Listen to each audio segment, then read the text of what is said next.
I know we have a financial goal, but you really want to strive for 100% participation. Let the Lord help you with the goal. Your job is to try and get everybody on board at some level, even if it's just a little bit. 100% participation is so important to the overall success of a capital campaign. Well, welcome to another episode of the Missional Marketing Podcast. My name is Bart, Blair, and I am joined by the CEO of Missional Marketing, Mr. Jason Hamrock. Good day, Jason. Good day, Bart. How you doing today, my friend? I'm doing very well. I'm glad to see you. I'm glad to hear your voice. I'm sure that our podcast listeners and viewers are also glad to hear your voice because it's been a minute. It's been a while. It's been a minute. We have had a bit of a gap in our podcast recordings here for the last couple of months. You and I have both been running in very different directions. And it's just been hard to get on a Zoom call to do this. It really has. You look at the calendars. I mean, you guys understand this. It just fills up so fast. So it's good to carve some time out today. Yeah. So for those of you who might be tuning into our podcast for the very first time, we've been producing this podcast since 2020, almost, I think we're at 4.5 years now, well over 200 episodes. We're creeping very slowly towards 300. We try to produce a podcast episode every week, although we have been quite negligent about that in the last couple of months. Ultimately, our goal is to help churches grow by leveraging digital marketing and effective communications. And today, we're going to have a conversation, Jason and I are going to have a conversation that really focuses on effective communications in your church. Specifically, we're going to have a conversation about internal communications during a season in which your church has a generosity initiative or a giving campaign. Yeah. And the reason we're doing this today is, quite frankly, I've had several conversations with several churches that we partner with over the course of the last month or so.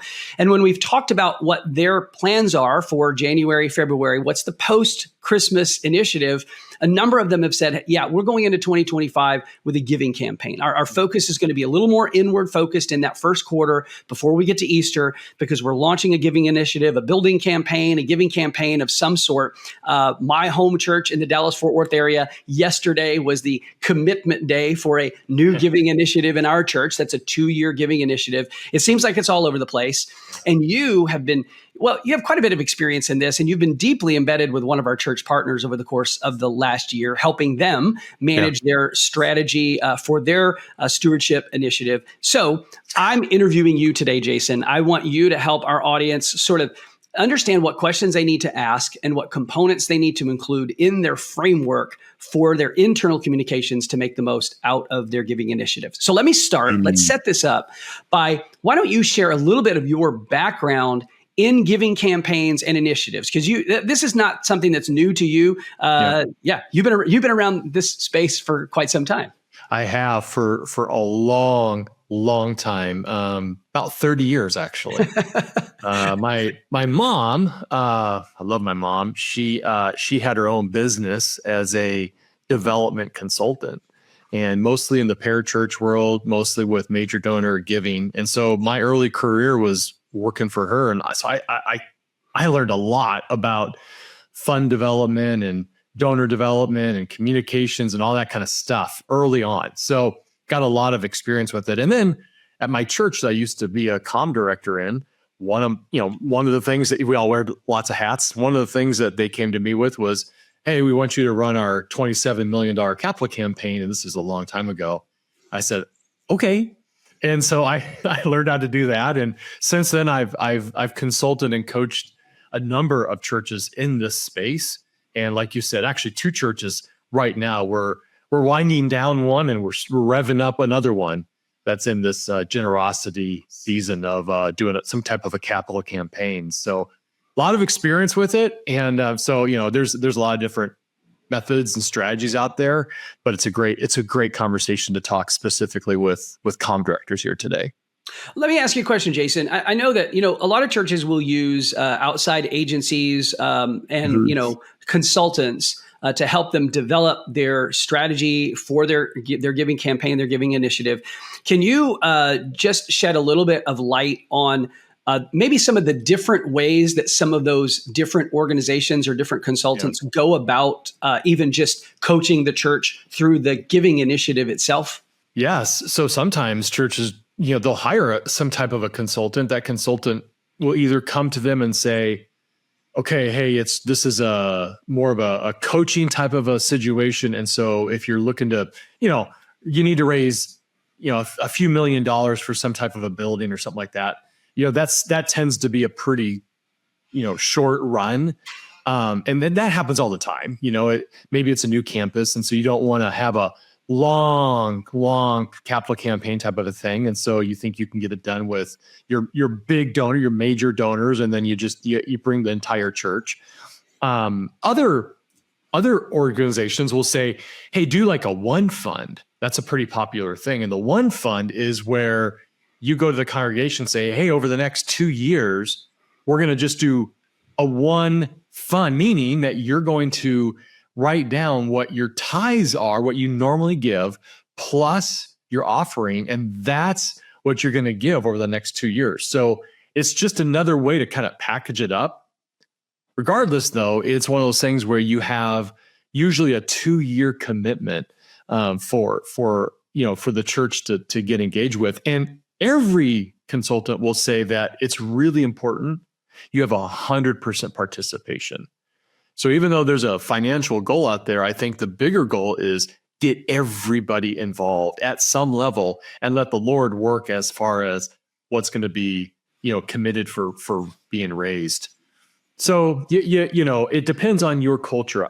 I just had a church not too long ago, Bart, that you introduced me to, that I had a conversation. They were not interested in bringing in an outside or, agency organization to be their rep, so to speak. They were looking for maybe some coaching because they've been there and done that.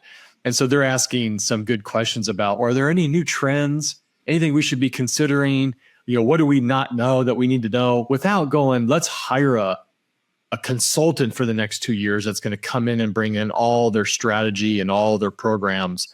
That's not what this church wanted. So you kind of have to figure out what's the landscape of your congregation, your leadership, and what are you trying to achieve? When a church hires a consultant or an agency to come in and help build the framework for their campaign, their initiative, how much structure, how much framework do they bring in as it relates to the communication side of that? That they typically have sort of this is the plan, this is the strategy, and just like put it on the table for the comms director and say, go execute this playbook? Is that typically what they do? Yeah, they'll come with, okay, week 1, you want to do this. Week 2, you want to do, they come with a whole big plan.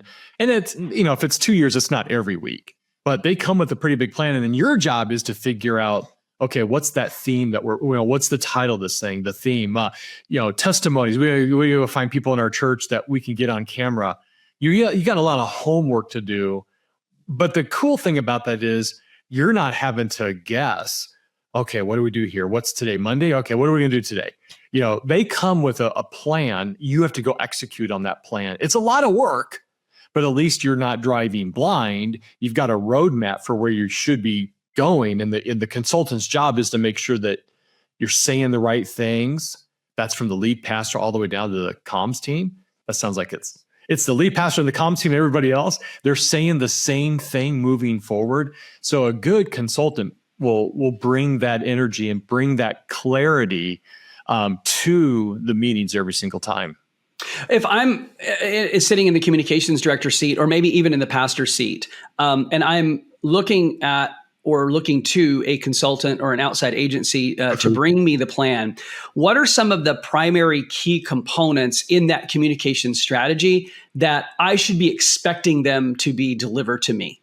Yeah, that's really, really good. So, I think the first thing is, obviously wrapping your arms around how much money we want to raise and what's it going towards. Mm-hmm. Pretty important. If it's a capital campaign, capital typically means brick and mortar. We're going to go build, a worship center versus maybe programs. Maybe there's missions. Maybe you want to lump it all together. So we're going to try and increase our global outreach, by 2 times or 3 times. And we're also going to build this new campus. And so you have to kind of wrap your arms around what is it we're trying to achieve. So once you kind of have that, it really comes down to this is what I always coach on is, well, first of all, we need to go to our top influencers, our people that give the most, because we want their buy-in to the vision of what we're wanting to do here. And so when I did this at my church, we had our we call them major donors, we had our major donor list and we went to them first. And we didn't go there with a polished plan. We went there with rough drafts of, hey, this is what we're thinking about doing. This is what we're going to call it. This is the bucket list of things we want to achieve. What do you think? Right. So it's more of a bringing them on board instead of saying, here's what we want you to fund. It's more about let's move together in this. So there's a difference there. And then you got your mid-level, then you have your grassroots. And so each time you have your conversations, it's about bringing people along. So some of the big nuggets are understanding what are we trying to achieve here. And then I always recommend, it doesn't matter if this is a one fund campaign that's like a 2-year thing, or this is just a 6-month deal. You want to have some type of a brochure booklet that gives what we call a case for support. State your case for why I, as an individual in your church, should support this vision. And so that's a really important component and piece. And I think above or beyond the printed booklet is testimonies about what God's doing in your church to really back up that he's moving. This is his vision for what we're trying to achieve as a church and as a leadership team. And here's the stories of the changed lives of people at our church, that this is why we do this. It's not just because we're wanting to build a bigger building for building's sake. It's because more people will come and learn who Jesus is and forever change their life type of thing. So there's a lot more involved with that, with emails and maybe letters, invitations, social media. But you've got your big nuggets of wrapping your arms around this campaign, the depth of it, the length of it. What are we trying to achieve? You've got to have some type of a brochure that really communicates the case for support. And then you have a bunch of other things throughout the whole campaign cycle that you've got to really wrap your arms around. But I would just say that it's if you bring in a consultant, that consultant should bring the roadmap. Okay. So where you're having to go as a comms team. Okay. You're not like guessing. It should be built into your system. It will be a lot of work, extra work on top of because ministry doesn't stop. So you got to, it could almost double your work for a season. Yeah. Let's speak to the communications director who their church isn't bringing in a consultant. They're going to do the whole thing in-house. Pastor, executive pastor, elders believe that they have the gifting, the skill, the vision casting ability to do this in-house and on their own. And I'm sitting in the communication director's seat. Where should I start? Like what questions should I be asking of the leadership team? What are the meetings that I need to be involved in? And what are some of the primary pillars that other than the brochure? Because I think that's clear and that makes a lot of sense. But other than those things, what are some of the key elements that I, as the comms director, need to make sure are incorporated in my communication plan and strategy? Oh my gosh, it's such a big conversation. I don't know if I can answer this in one shot, but I would just highly encourage you to go back to your XP or whatever and say, can I get some help from outside? Somebody who's been there and done that, running a communications strategy or project for a capital type of campaign, because you don't know what you don't know. There's just so many moving parts to this thing. Obviously, I think you've got to be involved in all the bigger conversations, maybe not the elder level type of conversations, but you need to be involved in the leadership type of conversations so that you clearly hear from your leadership, this is what we're thinking. Most times, a sermon series gets wrapped around, like we're going to have a sermon series in the fall for this capital campaign or whatever that looks like. All right. Okay, that's 3 or 4 months from now. I need to be involved in that capital campaign, a sermon series, discussions. Maybe that's something you're not usually involved with. You got to be involved with this one because there's so much communication that needs to happen to the congregation, and it's all extremely timely. You can't get ahead of your leadership, and you can't get behind in your leadership. You got to go step to step. Here's one of the things that I'm curious about and maybe even concerned about. If I'm doing a 2-year campaign and I'm responsible for the communication, it's really easy to see how in the initial stages, it's going to feel like over communication in terms of what we're putting in front of people to make sure everyone knows what they're supposed to know, right? I always define effective communications as people know what they're supposed to know, when they're supposed to know it, and they know what they're supposed to do when they get that information. So in the early stages, we're going to just bombard people with this vision, with the call to action, with the timeline on what we're doing.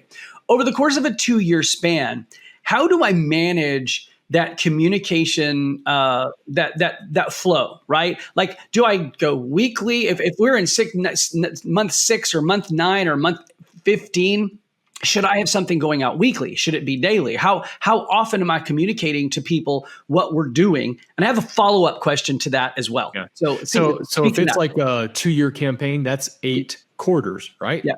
That first quarter, pretty intensive, because in that first month or two, because you're launching a sermon series, it's a Catholic campaign, people are making their commitments, you're communicating to them about that, all that's, there's so much that goes on right then and there. Then you look at the 2nd, 3rd, 4th, 5th, 6th, 7th quarters, and you have to have a plan for each quarter. Now, you're not hitting it hard every quarter. It will grow old real fast, but perhaps maybe there's a quarterly newsletter that gets sent out. Maybe it's a printed piece to bring you up to speed. Hey, here's what you committed. Here's what you've given towards that commitment. And let's just talk about some stories of movement of what we've done over the last quarter since the funds have come in. Maybe we've shared pictures of, the building campaign, or maybe we went on this mission trip and built a school somewhere, that type of thing. So you have to look at the first quarter is the most intense, then really quarters, 2 through 7, not as intense. However, year-end giving always plays into that. And maybe some other things that are careful with there. You have your 1-year anniversary, right? Maybe, if you had a 2-year campaign, the first year is great, but by the time the first year ends, you got brand new people that came to your church. Well, how do you get them on board for next year? So every quarter has to have its own little strategy. Then when you get towards the 8th quarter, the final quarter, it is really about trying to land this airplane. And depending on when you launch this thing, lots of things are coming into play here, but you're trying to get people that maybe just sat on the sidelines in, or maybe people who are kind of a little bit lackadaisical on their commitment, get them involved. Or maybe it's those people that are just almost getting to the finish line of their commitment, like pushing them forward. So you want to look at it in quarters. And you're not super intense every single quarter. There's ebbs and flows to that. That is super helpful. You kind of hit on what my follow-up question was. That is, in most cases with the churches that I'm working with that are doing these campaigns, most of them are growing pretty rapidly. And a big part of the reason that they're doing these initiatives is because they're trying to find ways to better financially support the growth that they're seeing and the expansion opportunities that they have, which means if I launch this, say, first quarter of 2025, and it's going to run all the way through 2025 and finish at the end of 2026, I'm expecting new people every Sunday. Right. What are some of the key tips or techniques that you've seen churches use to get people engaged at month 6 or month 12 or month 15 if they're new to the church? People are just stepping in and they're new to the church. Maybe they're not even yet following Jesus, or maybe they are longtime Jesus disciples who've just moved to the community and they found a great church that they want to be a part of. What's the communication like for those people? Yeah, so you're always communicating for 2 years the vision. Like you're always dropping into, maybe the lead pastor's dropping into a sermon, or you have a video that's showing about the whatever it's called. And so there's constant communication about the campaign. It's not like you just don't communicate. So when people hear that, come to your church, they hear that, they're like, what's that? Well, maybe in the lobbies where you want to set up your big display about this is what we're trying to achieve. Here's the vision, right? And so people are going to be aware of it. You have to use those opportunities when you can ask people to jump on board. So if it's a 1-year anniversary, we started this a year ago and here we are a new year. A lot of you are brand new. Let's give you an opportunity to jump in. And you go from the standpoint of 100% participation. So like you said, a lot of new people tend to be brand new baby Christians. Well, baby Christians don't maybe necessarily understand generosity and stewardship. That's okay. They're just started following Jesus. Takes them time to kind of grow up, right? So you're not trying to get them to sign a pledge card, but you do want to give them opportunities to. because people are sophisticated, they're smart. And so I always try to find throughout the whole year, I look at those opportunities. What's a sermon series like that would give us a great opportunity to talk about our capital campaign, where we are, and then, nonchalantly throw out hey, if you're new with us and you want to get involved, we're going to have a meeting after church today. We're going to go deeper into those details. So you're invited. We're going to have donuts. Or, hey, there's a pledge card. We'd love for you to jump in and join the vision of this thing. And this isn't about us trying to collect money. It's about trying to help more people find Jesus. So there's definitely tactics and seasons of when you can ask new people to jump in, but definitely on the anniversary for sure. It's a 2-year deal, 1-year mark, make it a big pitch to get new people to make a commitment. Okay. I'm going to ask you one more question. It's a little bit more open-ended and we'll try to wrap up from here. What are some key potential mistakes or mistakes that you've seen churches make as they're rolling out their communication plan for a stewardship campaign or a giving initiative? Can you think of things that you would be like, that would make you cringe, and you're like, if you do that, it's going to hurt your ethic? Yeah, too early. Sometimes we get ahead of ourselves and we don't bring all of our key leaders involved. And we want to just launch it because, it's January and here is November and we got to get this thing launched. And it's like, well, hold on, make sure that you take the proper steps to bring everybody along for the ride. And I see too many times where churches just jumped ahead of that and it didn't go over so well.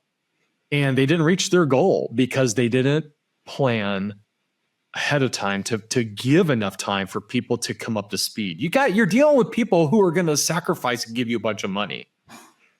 I don't know about you, but that's something I want to budget for personally for the next 2 years, not just bring it to me and I have a month to decide. So that's probably the biggest mistake churches make, is they get too quick with it without taking the proper steps of communication. Otherwise, there's that balance of over communicating it for 2 years, because then it becomes like, okay, will you stop asking for money? Right? You got to be really mindful of that. Yeah. That makes a lot of sense. Well, Jason, I really appreciate your insight on this. I mean, I've been in ministry for over 2 decades and can honestly say it's not, these giving and stewardship campaigns are not something that I've ever not been a part of on a really consequential level. And honestly, the ones that I haven't always gone amazingly well. So I've made some of these mistakes along the way, and this has been very helpful for me, very beneficial for me, and I'm hopeful that it's been beneficial for our audience. For those of you who are sitting in the communications seat and maybe not the pastor or the executive pastor, maybe this is an episode that you do want to share with your pastor, your executive pastor, so that it might spark some conversations amongst your team, to make sure that you're just asking all the questions that you need to ask as you're building out your process. And I'm of the on your last point there, I'm of the inclination that I think this is a Rick Warrenism. I can't remember where it came from, but it's something to the effect of,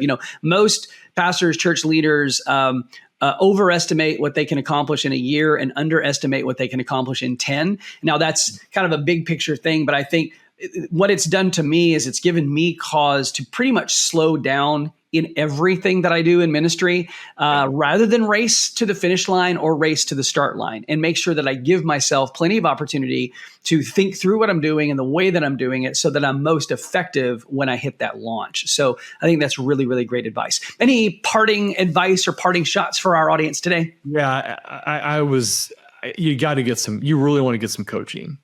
And try not to do this alone. Even coaching, asking other churches in the area, like, hey, what'd you guys do? Can we look at your game plan? Get some help. You don't have to pioneer it yourself. And the other thing is it is that I know we have a financial goal, but you really want to strive for 100% participation. Let the Lord help you with the goal. Your job is to try and get everybody on board at some level, even if it's just a little bit. 100% participation is so important to the overall success of a capital campaign. Yeah, and that 100% participation is going to come based on 2 things, in my opinion. One, a compelling vision that is consistently communicated, and then effective communication to support that compelling vision, right? Those two things really have to work together, because a pastor or a leadership team who come up with a compelling vision that might motivate people to give is only as good as the wavelength in which it is communicated. So people need to know it, they need to hear it, and they need to hear it a lot, right? Andy Stanley says vision leaks, right? It's a leaky bucket. And so the minute you as a team feel like you have over communicated something, you've probably just reached the beginning of communicating it enough. And it's going to feel like overkill in that first quarter, right? It's going to feel like you're just banging on this door and it just goes, how much is enough? How much is too much? But, our experience has always been that the minute you start to get tired of saying it is about the time other people start hearing it. That's right. Yep, exactly. Spot on. Well, thank you, folks, for tuning into this episode of the Missional Marketing Podcast. If you've made it all the way here to the end, we appreciate that. If you haven't yet subscribed wherever you listen to your favorite podcast, make sure that you do that. And if you're watching on our YouTube channel, you can leave a comment below, and I'll engage with you there. I always watch those comments. And until next time, we'll see you around the bend.